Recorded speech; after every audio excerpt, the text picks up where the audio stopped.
Hello YouTube! My name is Scott and welcome to another episode of Opinions No One Cares About. A video series that is, in this case, really stretching the definition of episode. So, I've been known to call myself a writer on occasion. And usually that manifested in writing Harry Potter fanfiction, or my unfinished and long forgotten screenplay, or my unfinished and gone but not forgotten book idea, and this one short story I'm working on. But you didn't come here to listen to all my failures, did you? Well, you kinda did. See, I'm a big fan of Game of Thrones, and a while back I had an idea for an AU fanfiction story. Okay, it's not so much a story as like a detailing of an alternate history, and like almost everything else I've done, it is unfinished. But hell, I was talking about alternate universes last time, why not continue the trend? And to quell the inevitable backlash from anyone who's about to say that this isn't an opinion, yeah it is. This is my opinion of how things would have been different with one tiny little change. Yeah, I'm just doing the same thing that Marvel's What If did when I was talking about them the last time. What's that expression? Good artists borrow, great artists steal. That being said, you're going to be treated to a description of how things may have progressed in the Seven Kingdoms with one tiny little change. And before I start, if you don't know anything about Game of Thrones, spoilers, all the spoilers, I really hope you're caught up because I'm not going to be explaining much of anything. I hope you're at least as caught up as I am, which does mean that you haven't seen House of the Dragon because you don't have HBO Max, but that's a me problem. So sit back and imagine with me what might have happened if Rhaegar Targaryen had confronted Robert Baratheon at the Trident with Lyanna Stark in tow. You may recall that in the original timeline, she was too pregnant to move and being kept safe at the Tower of Joy. Well, this time Rhaegar decided it was take your wife to work day. So here's what I think happened. The two armies meet, obviously. Rhaegar joins the battle, calling for the king's forces to stop. He approaches Robert, who is in full battle regalia, of course, with Lyanna by his side, wanting to explain what's happened over the past year.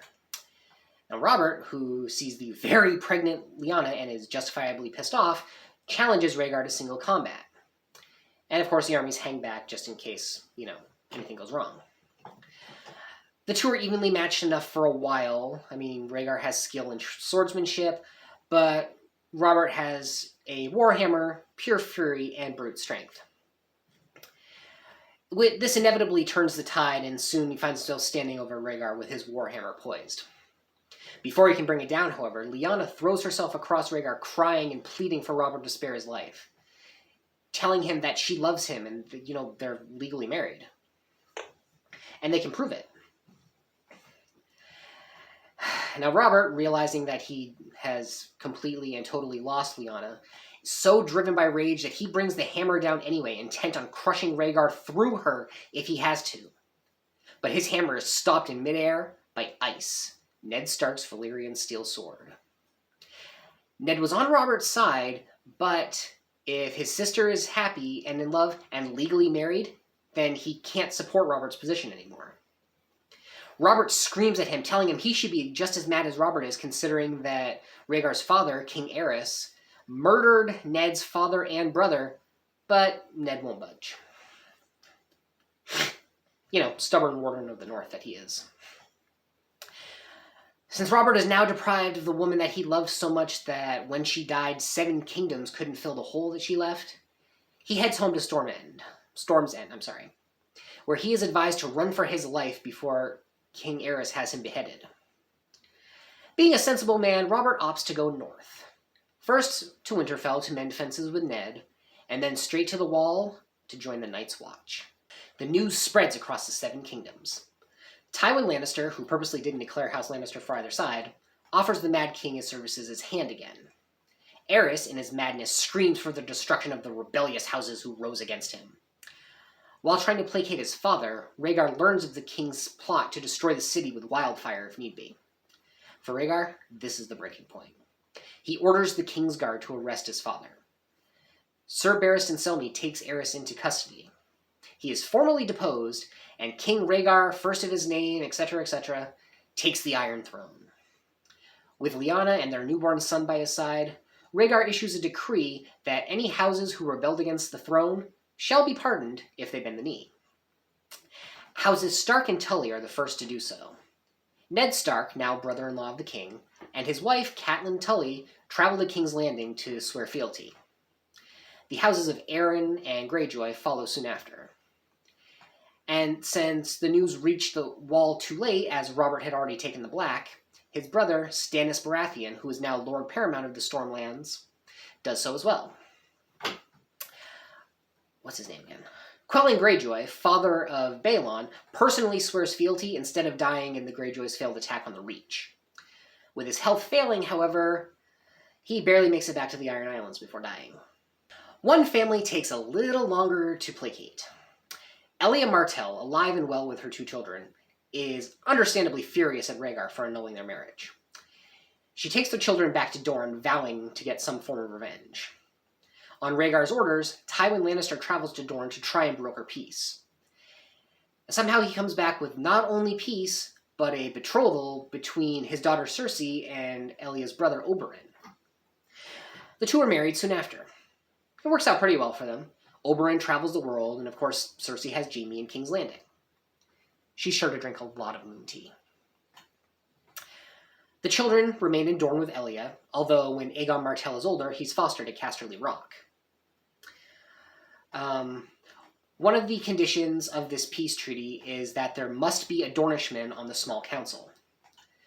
Oberyn and Elia's uncle, Lewin Martell, takes the spot while continuing to serve in the Kingsguard since he didn't die at the Trident. Rhaegar agrees to let Elia raise their children in Dorne and frequently travels to see them. Years of peace and prosperity follow. Rhaegar is a good and just king, Lyanna his beautiful and wise queen.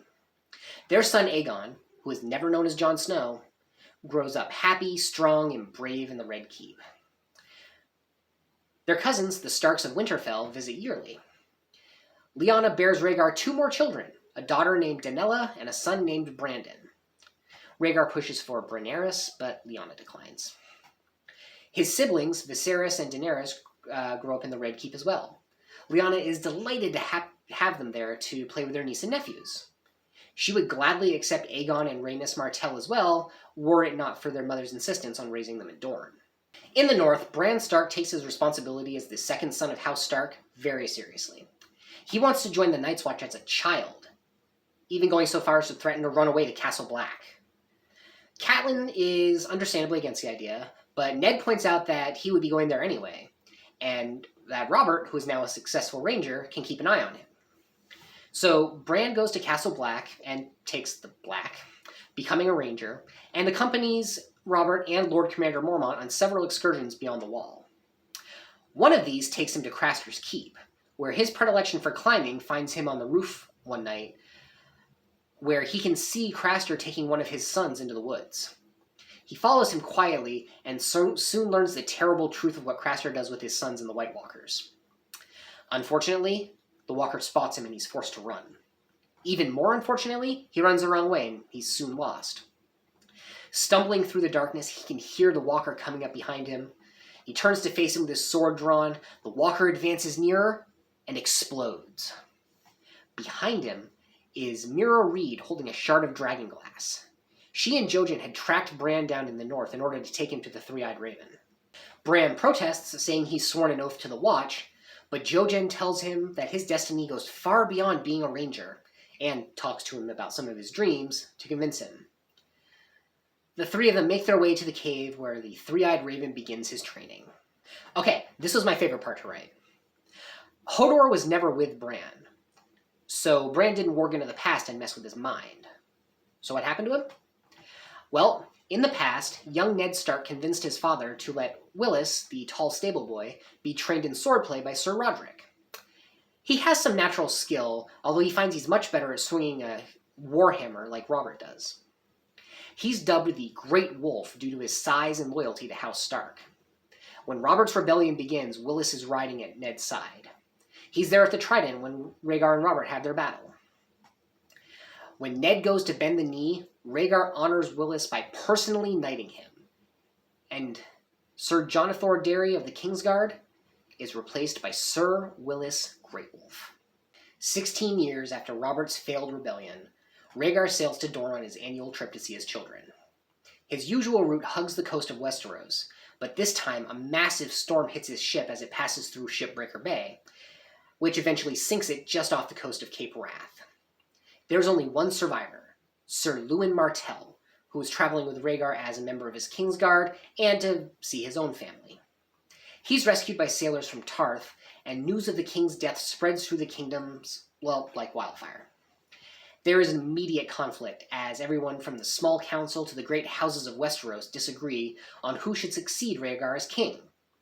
Most people, including the North, the Vale, and the Stormlands, believe that 15-year-old Aegon Targaryen should be king. Dorne naturally disagrees, contending that Aegon Martell is also a true-born son of the king and is older. Unfortunately, there's also Tywin Lannister, who is still Hand of the King. He's been secretly working in Dorne's favor because he never quite forgot how the Mad King refused to let Cersei marry Rhaegar. He replaced Kingsguard member Sir Oswell Went, who succumbed to an accident, with Gregor Clegane. And he's got most of the small council on his side, since Baelish will help anybody if he thinks it'll get him the throne someday. Sir Luwin Martell obviously supports his great-nephew Aegon. Varys serves the realm. And Grand Maester Pycelle and Lord Mace Tyrell, who is Master of Ships, are both Lannister puppets, whether or not they know it. A small council meeting to discuss the matter of succession goes horribly wrong when it's interrupted by the brothers Clegane, who storm in, slaughtering Sir Gerald Hightower, who is Lord Commander of the Kingsguard, and Jon Arryn, Master of Laws. Baelish and Varys are commanded to tell the royal family of what happened. Mercenaries in the employ of House Martell manage to infiltrate the Red Keep. The Clegane brothers go with them. Okay, so this is the part where I wrote about how a woman got raped and children got murdered. I don't really like it. It doesn't go very far beyond that, but basically I'm going to tell you what happens. Lyanna Stark is raped and murdered. Rhaegar's 2 younger children are murdered. Viserys Targaryen is murdered. Daenerys manages to run for her life. Jaime Lannister, who was with all of them at the time, attempts to defend them from the Clegane brothers, but is knocked out. I never liked his heel turn in the last season, so, I thought he should be a little bit more noble than that. Aegon Targaryen, or if you prefer, Jon Snow, doesn't know what's going on yet because he's been down in the courtyard practicing at swordplay with Sir Arthur Dayne and Sir Barristan Selmy. But it's pretty safe to say the 3 of them are going to hold their own against the Clegane brothers unless somebody else shows up, and they probably will, because I'm thinking Aegon and Daenerys and whoever else in the Kingsguard might be left are going to flee to Dragonstone, then probably eventually to Winterfell, and sooner or later we will have civil war in the Seven Kingdoms, or as I like to call it, the War of the 2 Aegons. I know this leaves out a lot of characters, but, Game of Thrones had, 347 main characters. I can't possibly keep track of everybody. And, I'm trying to do this way quicker than George R.R. Martin. He's got the time to keep up with who's doing what. So, if any of you have any ideas on where I should go with this, please go ahead and comment them down below. I will gladly consider them, because I really want to finish this whole thing. And, apart from that, the usual YouTube stuff to do, right? Leave a like, comment even if you don't have any ideas, share this video around, subscribe if you get the urge, smash the bell below for notifications when I put a new video up. I will refrain from the joke I made the last time. And anyway, thanks for bearing with my foray into AU fanfiction. And until next time, I have been Scott, and this has been Opinions No One Cares About. Everyone has opinions. This one was mine.